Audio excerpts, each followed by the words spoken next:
साथियों, आज मैं यहां केवल डिफेंस सेक्टर की बात नहीं करना चाहता, मैं उस बड़े परिवर्तन की भी बात यहां आप सबसे करना चाहता हूं जो उत्तर प्रदेश में हो रहा है। हम सभी जानते हैं कि कभी उत्तर प्रदेश की पहचान गुंडा राज और बिगड़े हुए लॉ एंड ऑर्डर से की जाती थी। लोग डर में जीते थे, इन्वेस्टर्स यहां आने से कतराते थे। लेकिन आज का उत्तर प्रदेश हमारे माननीय मुख्यमंत्री श्री योगी आदित्यनाथ जी के नेतृत्व में मैं विश्वास के साथ कह सकता हूं बदल चुका है। अब यह परिवर्तन किसी और की वजह से नहीं है, बल्कि हम सबके जनप्रिय मुख्यमंत्री योगी आदित्यनाथ जी के मजबूत नेतृत्व का ही यह परिणाम है। यह कहने में भी संकोच नहीं है।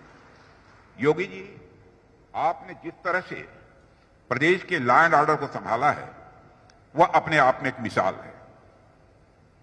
यह ब्रह्मोस केवल हमारी सेनाओं की शक्ति का ही प्रतीक नहीं है साथियों, बल्कि यह एक मैसेज भी है कि उत्तर प्रदेश अब किसी भी चैलेंज को हैंडल करने के लिए पूरी तरह से तैयार है।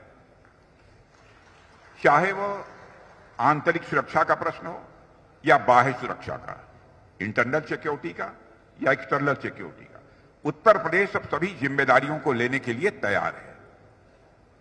मैं इस अवसर पर योगी जी को बहुत धन्यवाद देना चाहता हूं। जिस तरह से आपने इस फैसिलिटी को स्थापित करने में अपना दिली सहयोग पर दिया है, उसकी जितनी भी सराहना की जाए वह कम है। मुझे किसी बात की कोई चिंता नहीं रही है कि फला चीज की कमी रहेगी इसके यहां स्थापित होने में। साथियों, यदि मैं इस फैसिलिटी की बात करूं तो आप देख पा रहे होंगे कि करीब 200 एकड़ में यह फैसिलिटी खड़ी की गई है और इसका टोटल कॉस्ट लगभग 380 करोड़ रुपए है और पीक टाइम पर सैकड़ों लोगों को इसमें रोजगार मिलेगा।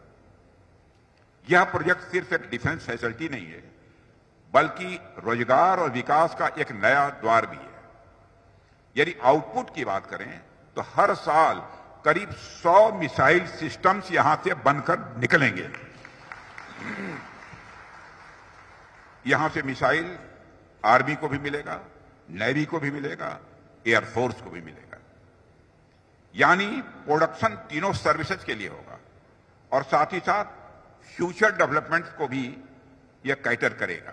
और मुझे लगता है कि यह सिर्फ शुरुआत है और जिस तरह से उत्तर प्रदेश में इन्वेस्टमेंट आ रहा है और जिस तरह से योगी जी के नेतृत्व में प्रदेश प्रगति की राह पर बढ़ रहा है, उसे देखते हुए मैं कह सकता हूं कि उत्तर प्रदेश में डेवलपमेंट और डिफेंस दोनों के नए युग का प्रतीक बनने जा रहा है यह हमारा उत्तर प्रदेश।